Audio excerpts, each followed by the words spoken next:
ಪ್ರೀತಿಯ ವಿದ್ಯಾರ್ಥಿಗಳೇ, ಇಂದು ನಾವು 10ನೇ ತರಗತಿ ವಿಜ್ಞಾನದ ಮೊದಲನೇ ಪಾಠ chemical reactions and its types, ರಾಸಾಯನಿಕ ಕ್ರಿಯೆಗಳು ಮತ್ತು ಅವುಗಳ ವಿಧಗಳು, ಈ ಪಾಠದ ಬಗ್ಗೆ ತಿಳ್ಕೊಳ್ಳೋಣ. ಮೊದಲನೇದಾಗಿ ರಾಸಾಯನಿಕ ಕ್ರಿಯೆಗಳು. ಯಾವಾಗ ನಾವು ರಾಸಾಯನಿಕ ಕ್ರಿಯೆ ಅಂತ ಕರಿತೀವಿ ಅಥವಾ ಯಾವುದನ್ನು ನಾವು ರಾಸಾಯನಿಕ ಕ್ರಿಯೆ ಅಂತ ಕರಿತೀವಿ? ಯಾವಾಗ ಒಂದು ವಸ್ತುವಿನಲ್ಲಿ ರಾಸಾಯನಿಕವಾದಂಥ ಬದಲಾವಣೆ ಉಂಟಾಗುತ್ತೆಯೋ ಆಗ ಅದರಲ್ಲಿ ನಾವು ರಾಸಾಯನಿಕ ಕ್ರಿಯೆ ನಡೆದಿದೆ ಅಂತ ಹೇಳ್ಬೋದು. ಹಾಗಾದರೆ ಯಾವುದೆಲ್ಲ ಬದಲಾವಣೆ ಇರುತ್ತೆ?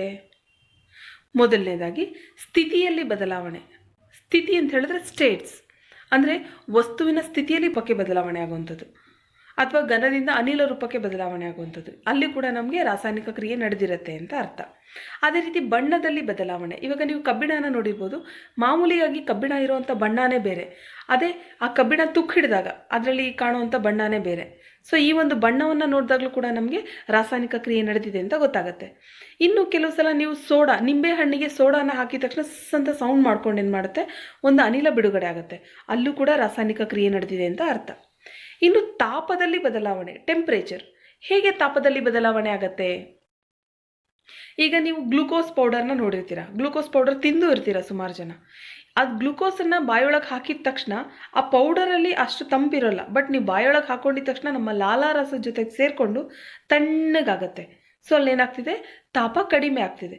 ಈ ಎಲ್ಲ ಒಂದು ಇದರಲ್ಲೂ ಕೂಡ ನಮಗೆ ರಾಸಾಯನಿಕ ಕ್ರಿಯೆ ನಡೆದಿದೆ ಅಂತಲೇ ಅರ್ಥ. ಇನ್ನು ಇಂಗ್ಲೀಷ್ನಲ್ಲಿ ಇದರದ್ದು ನಾವು ಡೆಫಿನಿಷನ್ ಹೇಳೋದಾದ್ರೆ, what is a chemical reaction? Chemical reaction is a process of formation of new substance.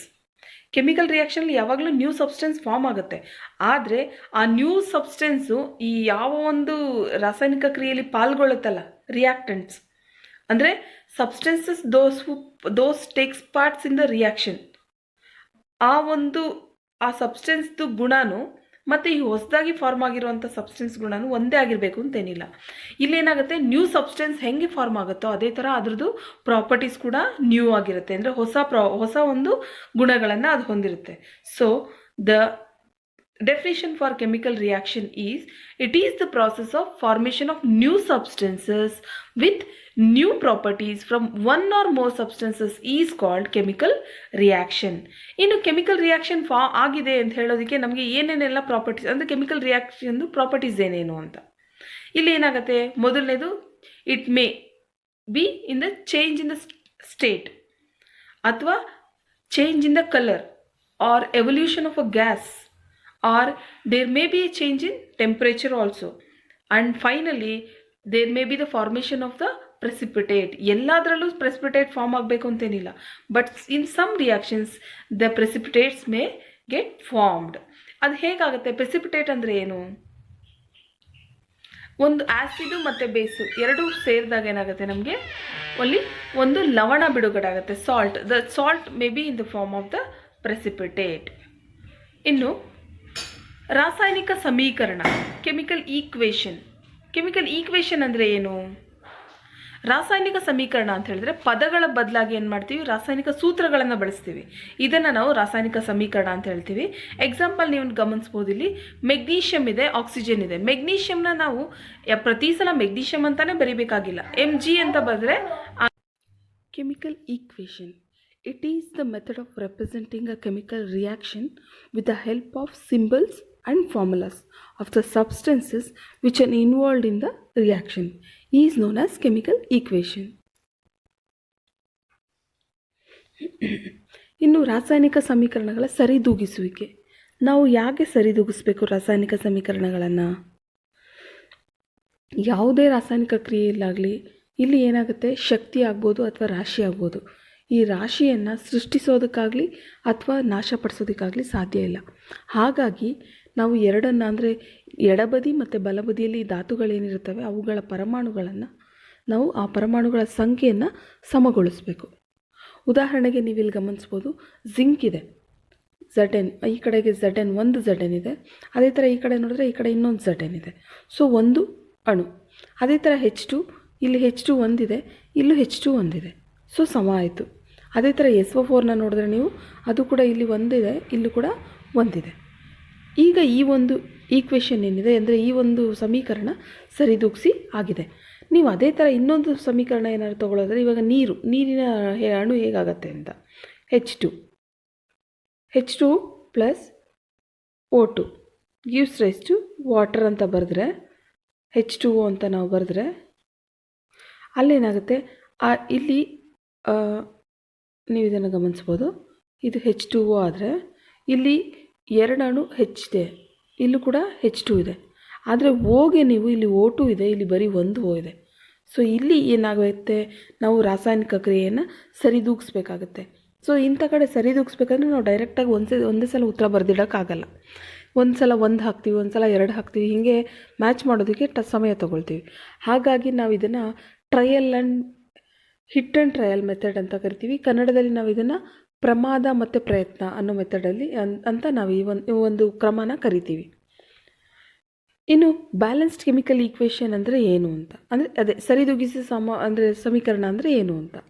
A balanced chemical equation means a total number of atoms of each element. ಪ್ರತಿ ಎಲಿಮೆಂಟ್ದು ಟೋಟಲ್ ನಂಬರ್ ಆಫ್ ಆಟಮ್ಸ್. ಇವಾಗ ಅಂತ ತೊಗೊಂಡ್ರೆ ಎಷ್ಟು atoms ಇದೆ, ಎಡ ಬದಿಯಲ್ಲಿ ಎಷ್ಟಿದೆ, ಬಲ ಬದಿಯಲ್ಲಿ ಎಷ್ಟಿದೆ, ಈ ಎರಡನ್ನ ನೋಡಿಕೊಂಡು each element is equal on both the sides of a chemical reaction. Both the side ಅಂದರೆ LHS ಮತ್ತು RH ಎರಡೂ ಕಡೆಗೂ ಸಮಾನ ಇತ್ತು ಅಂತ ಹೇಳಿದ್ರೆ ಅದನ್ನು ನಾವು ಬ್ಯಾಲೆನ್ಸ್ಡ್ ಈಕ್ವೇಷನ್ ಅಂತ ಕರಿತೀವಿ. ಇನ್ನು ರಾಸಾಯನಿಕ ಸಮೀಕರಣಗಳಲ್ಲಿ ಭೌತ ಸ್ಥಿತಿಗಳನ್ನು ನಾವು ಹೇಗೆ ಸೂಚಿಸ್ತೀವಿ ಅಂತ, ಅಂದರೆ ಫಿಸಿಕಲ್ ಪ್ರಾಪರ್ಟೀಸ್ ಅದರದ್ದು. ಇವಾಗ for example H2 plus O ಅಂತ ಹೇಳಿದೆ ನಾನು. H2 ಏನಂದರೆ ಗೇಷಿಯಸ್ ಫಾರ್ಮಲ್ಲಿರುತ್ತೆ, ಅನಿಲ ರೂಪದಲ್ಲಿರುತ್ತೆ. ಅದ್ರ ಕೆಳಗೆ ನಾನು ಪ್ರತಿ ಸಲ ಅನಿಲ ಬರೆಯಬೇಕಾಗಿಲ್ಲ. ಅದ್ರ ಬದಲಾಗಿ ನೀವು ಇಲ್ಲಿ ಗಮನಿಸ್ಬೋದು, G ಅಂತ ಬರಿಬೋದು. ಅನಿಲ ಬದಲು G ಅಂತ ಬರಿಬೋದು. ಅಕಸ್ಮಾತ್ ಅದು ಇವಾಗ H2O ನೀರಿನ ರೂಪದಲ್ಲಿರುತ್ತೆ, ಅಂದರೆ ದ್ರವ ರೂಪದಲ್ಲಿ. ಆವಾಗ ಅದನ್ನು ನಾವು ಲಿಕ್ವಿಡ್ ಅಂತ ಕರಿತೀವಿ. ಅಂದರೆ ಲಿಕ್ವಿಡ್ ಅಂತ ಕೆಳಗಡೆ ಬ್ರ್ಯಾಕೆಟಲ್ಲಿ L ಅಂತ ಬರೆದ್ರೆ ಅದು ಲಿಕ್ವಿಡ್ ಅಂತ. ಇನ್ನು ನೀವು ಇನ್ನೊಂದು ನೋಡಿ, ಅಕ್ವೇಸ್ ಅಂತ ಇದೆ, AQ ಅಂದರೆ ಅಕ್ವೇಸ್ ಅಂತ.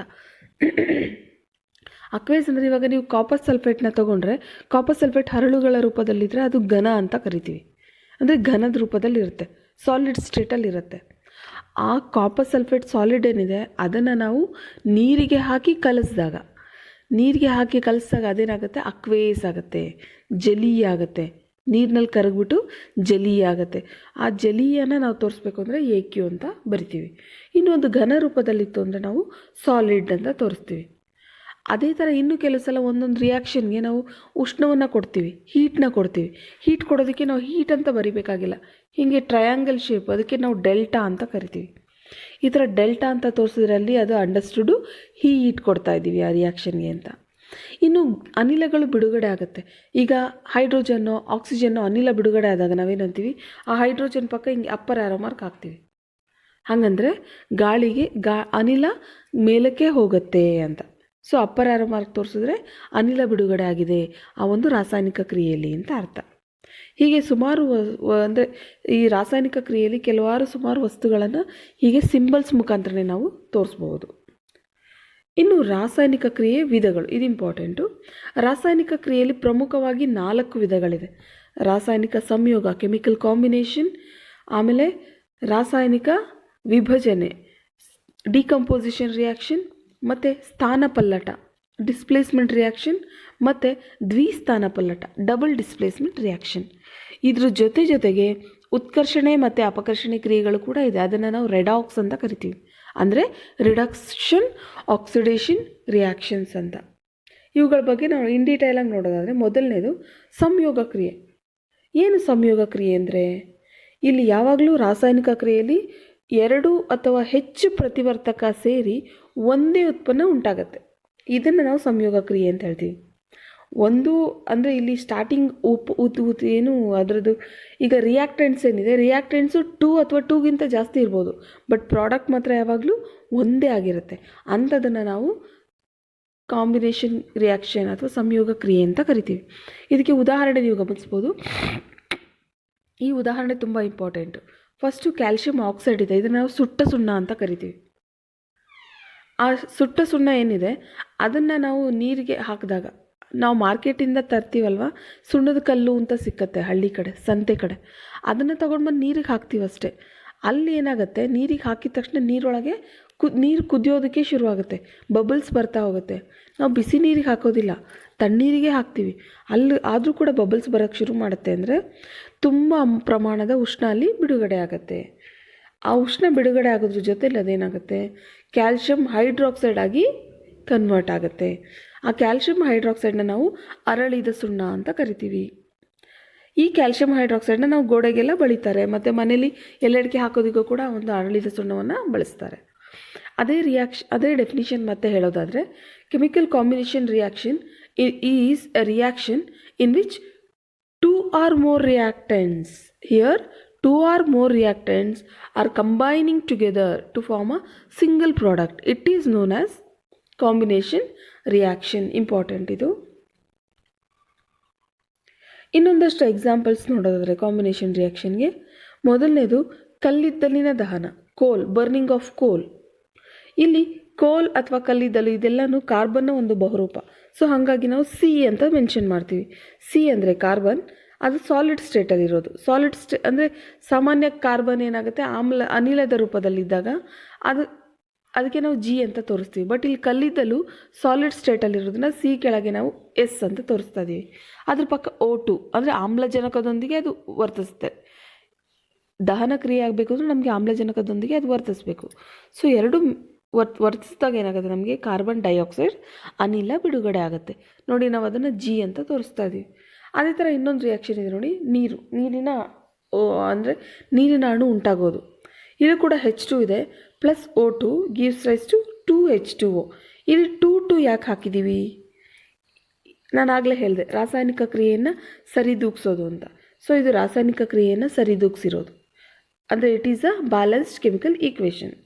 ಅದೇ ಥರ ಬಂದರೆ ಈ ಒಂದು, ಅಂದರೆ ನಾನಾಗಲೇ ಹೇಳಿದೆ, ಸುಣ್ಣದ ಕಲ್ಲು ಹಾಕಿದ ತಕ್ಷಣ ತುಂಬ ಹೆಚ್ಚಿನ ಉಷ್ಣ ಹೊರಗಡೆಗೆ ಬಿಡುಗಡೆ ಆಯಿತು ಅಂತ. ಯಾವ ಕ್ರಿಯೆಯಲ್ಲಿ ಆ ಥರ ಉಷ್ಣ ಬಿಡುಗಡೆ ಆಗುತ್ತೋ ದಟ್ ರಿಯಾಕ್ಷನ್ ನಾವು ಅದನ್ನು ಬಹಿರುಷ್ಣಕ ಕ್ರಿಯೆಗಳು ಅಂತ ಕರಿತೀವಿ. ಅಂದರೆ ಬಹಿರ್ ಅಂದರೆ ಹೊರಗೆ ಉಷ್ಣ ಬಿಡುಗಡೆ ಆಗುವಂಥ ಕ್ರಿಯೆಗಳು ಬಹಿರುಷ್ಣಕ ಕ್ರಿಯೆಗಳು. ಇಂಗ್ಲೀಷ್ನಲ್ಲಿ ನಾವು ಇದಕ್ಕೆ ಎಕ್ಸೋಥರ್ಮಿಕ್ ರಿಯಾಕ್ಷನ್ಸ್ ಅಂತ ಕರಿತೀವಿ. ಎಕ್ಸೋಥರ್ಮಿಕ್, ಎಕ್ಸೋ ಅಂದರೆ ಔಟ್ಸೈಡ್, ಥರ್ಮಿಕ್ ಅಂದರೆ ಹೀಟ್, ಅಂದರೆ ಹೀಟ್. ಈ ಹೊರಗಡೆಗೆ ಹೀಟ್ ಬಿಡುಗಡೆ ಆಗುವಂಥ ಎಲ್ಲ ರಿಯಾಕ್ಷನ್ಸ್ಗೆ ನಾವು ಎಕ್ಸೋಥರ್ಮಿಕ್ ರಿಯಾಕ್ಷನ್ಸ್ ಅಂತ ಕರಿತೀವಿ. ಡೆಫಿನಿಷನ್ ಹೇಳಬೇಕು ಅಂದರೆ, it is a reaction in which heat is released along with the formation of products is called as exothermic reactions. ಇಲ್ಲಿ ನಮಗೆ ಬರ್ನಿಂಗ್ ಆಫ್ ನ್ಯಾಚುರಲ್ ಗ್ಯಾಸ್ ಇದೆ. ಎಕ್ಸಾಂಪಲ್, ನ್ಯಾಚುರಲ್ ಗ್ಯಾಸ್ ಅಂದರೆ ಮೀಥೇನ್. ನ್ಯಾಚುರಲ್ ಗ್ಯಾಸ್ನ ಪ್ರಮುಖ ಘಟಕ ಅಂದರೆ ನೈಸರ್ಗಿಕ ಅನಿಲದ ಪ್ರಮುಖ ಘಟಕ ಬಂದು ಮೀಥೇನ್. ಅದೇ ನಮ್ಮದು ಮನೇಲಿ ಯೂಸ್ ಮಾಡುವಂಥ LPGದು ಪ್ರಮುಖ ಘಟಕ ಬಂದು ಬ್ಯೂಟೇನ್. ಇದು ಇಂಪಾರ್ಟೆಂಟ್, ಗೊತ್ತಿರಲಿ. ಈಗ ಮೀಥೇನ್ ಉರಿದಾಗ ಏನಾಗುತ್ತೆ, ನಮಗೆ ಕಾರ್ಬನ್ ಡೈಆಕ್ಸೈಡು ಬಿಡುಗಡೆ ಆಗುತ್ತೆ, ವಾಟರ್ ಮಾಲಿಕ್ಯೂಲ್ ಬಿಡುಗಡೆ ಆಗುತ್ತೆ, ಜೊತೆಗೆ heat also will be liberated. In the same way in our respiration also, our respiration is also a exothermic reaction because heat will be liberated ಅಲ್ಲೂ ಕೂಡ, ಮತ್ತು energy also will be liberated in the process of respiration. Second ವಿಧ, ಎರಡನೇ ವಿಧಕ್ಕೆ ನಾವು ಬಂದರೆ ಇದು ವಿಭಜನೆ ಕ್ರಿಯೆ, ರಾಸಾಯನಿಕ ವಿಭಜನೆ, ಅಥವಾ ನಾವು ಇದನ್ನು ಅಂದರೆ ಉಲ್ಟಾ ಅಂತ ಕೂಡ ಕರಿಬೋದು. ಸಂಯೋಗ ಕ್ರಿಯೆಗೆ ಇದು ಆಲ್ಮೋಸ್ಟ್ ಉಲ್ಟಾ ಆಗಿರುತ್ತೆ.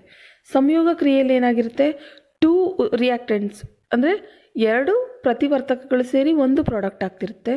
ಇಲ್ಲಿ 2 ಅಂದರೆ ಒಂದು ಪ್ರತಿವರ್ತಕ 2 ಉತ್ಪನ್ನ ಆಗಿ ವಿಭಜನೆ ಆಗುತ್ತೆ. ಹಾಗಾಗಿ ಇದನ್ನು ವಿಭಜನೆ ಕ್ರಿಯೆ ಅಂತ ಕರಿತೀವಿ. ಅಂದರೆ ಒಂದು ಪ್ರತಿವರ್ತಕ 2 ಸರಳ ಉತ್ಪನ್ನಗಳಾಗಿ ವಿಭಜನೆ ಆಗೋದಕ್ಕೆ ನಾವು ವಿಭಜನೆ ಕ್ರಿಯೆ ಅಂತ ಕರಿತೀವಿ. ಎಕ್ಸಾಂಪಲ್ ಹೇಳೋದಾದರೆ ಇಲ್ಲೂ ಕೂಡ ಫೆರಸ್ ಸಲ್ಫೇಟ್ FeSO4. ಈ ಫೆರಸ್ ಸಲ್ಫೇಟ್ ಏನಾಗುತ್ತೆ, ಫೆರಸ್ ಆಕ್ಸೈಡ್ ಆಗಿ ಡಿವೈಡ್ ಆಗುತ್ತೆ. ಜೊತೆಗೆ ಅಲ್ಲಿ ಇನ್ನೊಂದು ಏನಾಗುತ್ತೆ, SO2 ಸಲ್ಫರ್ ಡೈಆಕ್ಸೈಡ್ ಮತ್ತು ಸಲ್ಫರ್ ಟ್ರೈಆಕ್ಸೈಡ್ 2 ಕೂಡ ಬಿಡುಗಡೆ ಆಗುತ್ತೆ. ಮತ್ತು ಇಲ್ಲಿ ಇನ್ನೊಂದು ಪ್ರಶ್ನೆ ಕೇಳ್ಬೋದು, FeSO4 ನಮಗೆ ಹಸಿರು ಬಣ್ಣದಲ್ಲಿರುತ್ತೆ, ಗ್ರೀನ್ ಕಲರ್. ಈ ಹಸಿರು ಕಲರ್ ಇರೋವಂಥದ್ದು ನಾವು ಸ್ವಲ್ಪ ತೊಗೊಂಡು ಹೀಟ್ ಮಾಡಿದ ತಕ್ಷಣ ಏನಾಗುತ್ತೆ ಅಂದರೆ, ಒಣಗಿದ ಟೆಸ್ಟ್ ಟ್ಯೂಬಲ್ಲಿ ನೀರು ಏನೂ ಇಲ್ಲ, ಕೇವಲ ಆ ಸಾಲ್ಟ್ ಅದನ್ನು ಮಾತ್ರ ತೊಗೊಂಡು ನಾವು ಹೀಟ್ ಮಾಡಿದಾಗ ಅದರದ್ದು ಬಣ್ಣ ಬದಲಾಗತ್ತೆ, ಬ್ರೌನ್ ಬಣ್ಣ ಬರುತ್ತದು. ಯಾಕೆ ಅಂತ ಕೂಡ ಕೇಳ್ಬೋದು ಕ್ವೆಶನ್.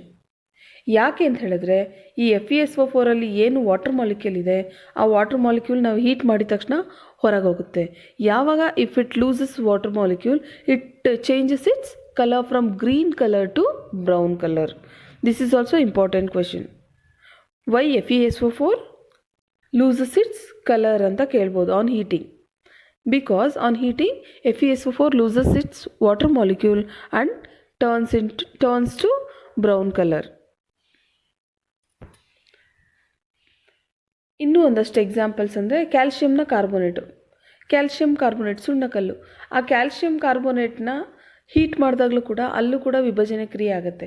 ಇಟ್ ಡಿಸೋಸಿಯೇಟ್ಸ್ ಇಂಟು ಕ್ಯಾಲ್ಶಿಯಂನ ಆಕ್ಸೈಡ್ ಪ್ಲಸ್ ಕಾರ್ಬನ್ನ ಡೈಆಕ್ಸೈಡ್.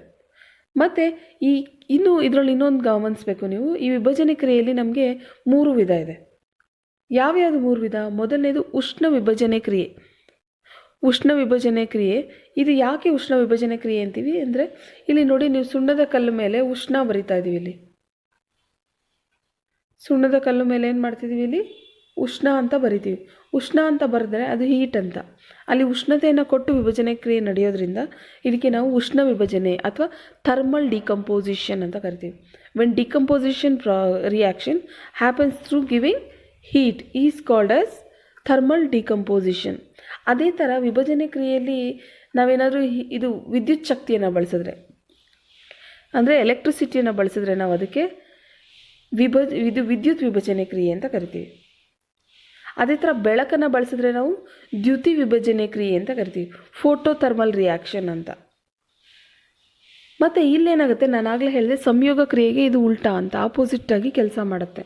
ಸೊ ಇಲ್ಲಿ ಶಕ್ತಿ ಯಾವಾಗಲೂ ಏನಾಗುತ್ತೆ, ಹೀರಿಕೆ ಆಗುತ್ತೆ, ಮತ್ತು ಉಷ್ಣ ಕೂಡ ಹೀರಿಕೆ ಆಗುತ್ತೆ. ಅದಕ್ಕೆ ಇದನ್ನು ನಾವು ಅಂತರುಷ್ಣಕ ಕ್ರಿಯೆಗಳು ಅಂತ ಕರಿತೀವಿ. ಅಂತರುಷ್ಣಕ ಕ್ರಿಯೆಗಳು ಅಂದರೆ ಯಾವ ಒಂದು ರಾಸಾಯನಿಕ ಕ್ರಿಯೆಯಲ್ಲಿ ಹೀಟ್ ವಿಲ್ ಬಿ ಅಬ್ಸಾರ್ಬ್ಡ್, ಶಕ್ತಿ ಅಥವಾ ಉಷ್ಣನ ಹೀರಿಕೆ ಆಗುತ್ತೋ ಅದಕ್ಕೆ ನಾವು ಅಂತರುಷ್ಣಕ ಕ್ರಿಯೆ ಅಂತ ಕರಿತೀವಿ. Decomposition reaction definition: the reaction in which a compound splits into 2 or more simple substances is called decomposition reaction. Decomposition reactions are also called as endothermic reaction because here there will be absorption of heat and energy. Where there will be absorption of heat and energy is called as endothermic reaction.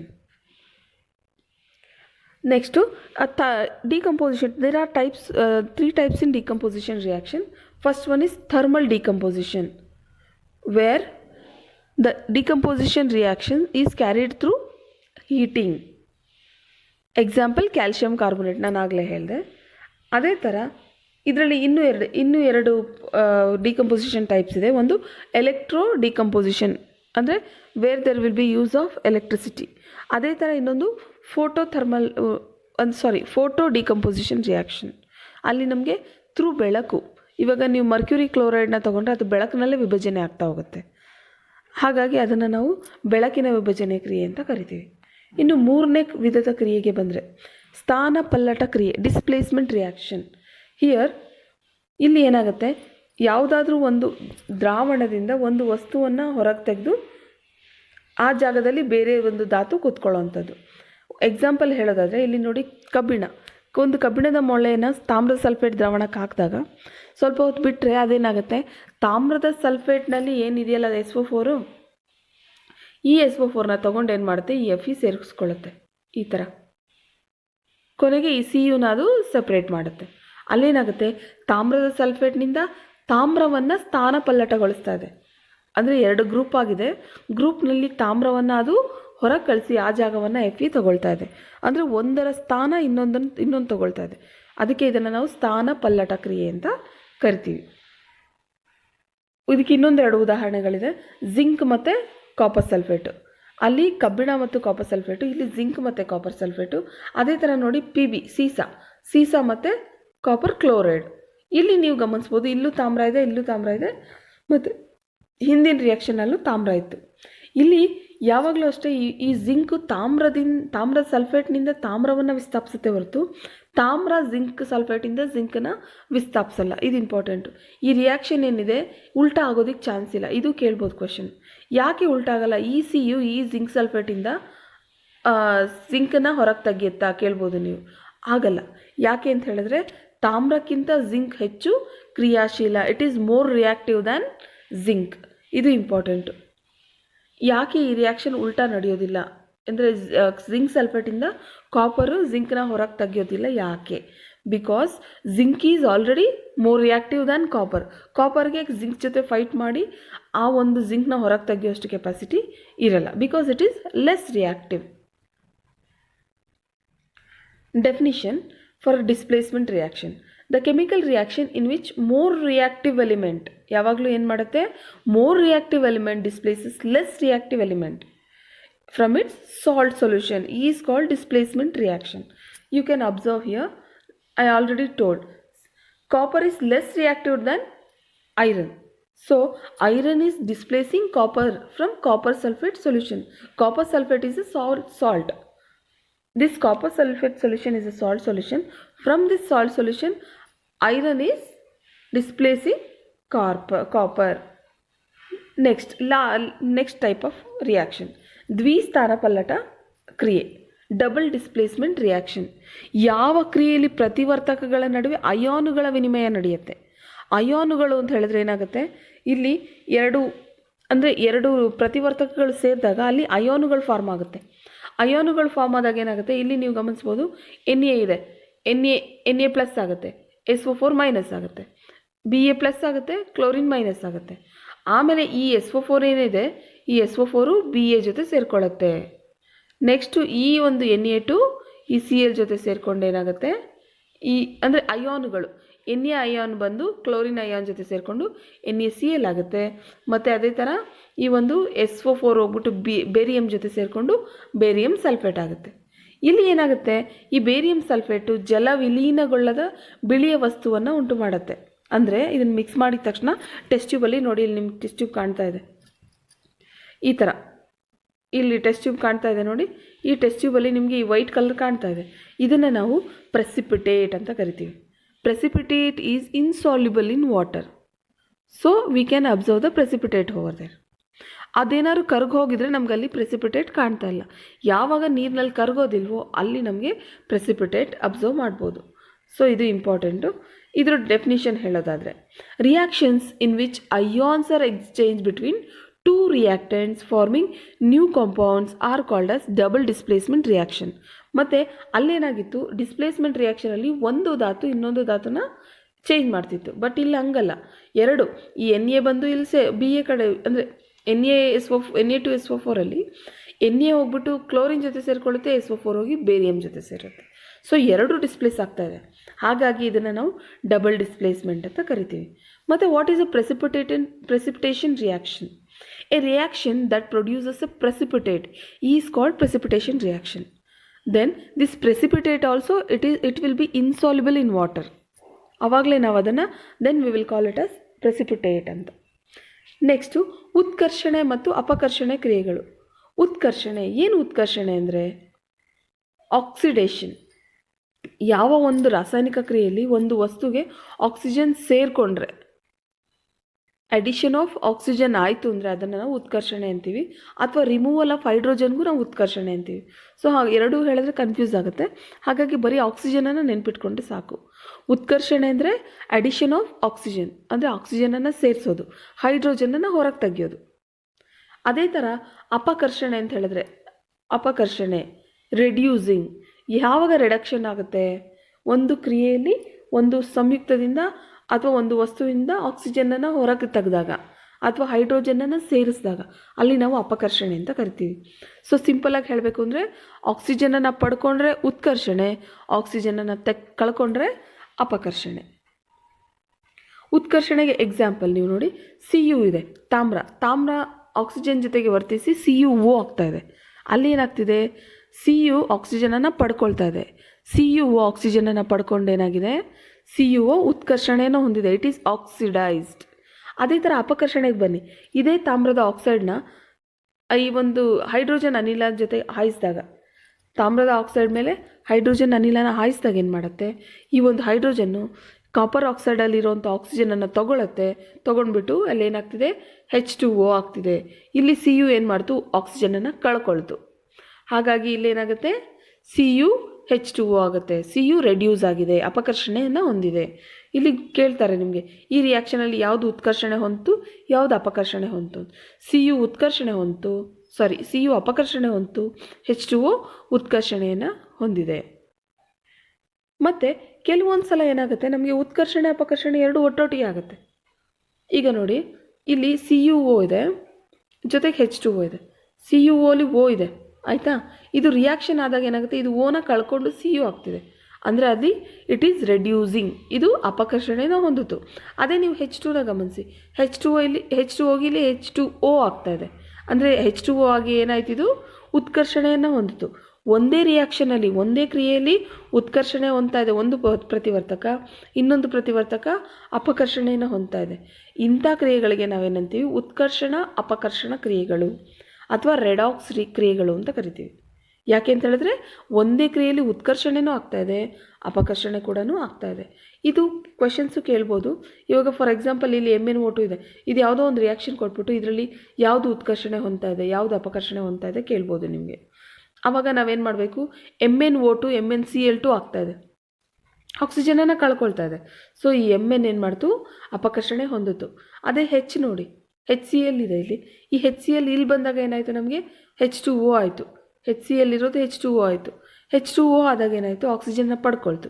So ಇದು ಉತ್ಕರ್ಷಣೆ ಹೊಂದಿತು. MnO2 manganese ಅಪಕರ್ಷಣೆ ಹೊಂದಿತು, hydrogen ಉತ್ಕರ್ಷಣೆ ಹೊಂದಿತು. ಇದು important, ಈ ಥರ ನಾವು answer ಹೇಳಬೇಕಾಗತ್ತೆ. Next, ಒಂದು ರಾಸಾಯನಿಕ ಕ್ರಿಯೆಯಲ್ಲಿ ವಸ್ತುವೊಂದು ಆಕ್ಸಿಜನ್ನ ಪಡ್ಕೊಳ್ತು ಅಂತ ಹೇಳಿದ್ರೆ ಅದು oxidation, ಉತ್ಕರ್ಷಣೆ.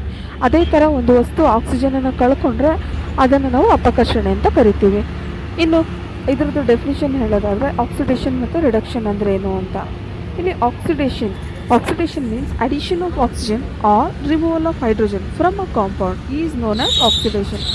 Simply we can also say like addition of oxygen from a compound is called oxidation. In the same way, reduction means removal of oxygen from a compound.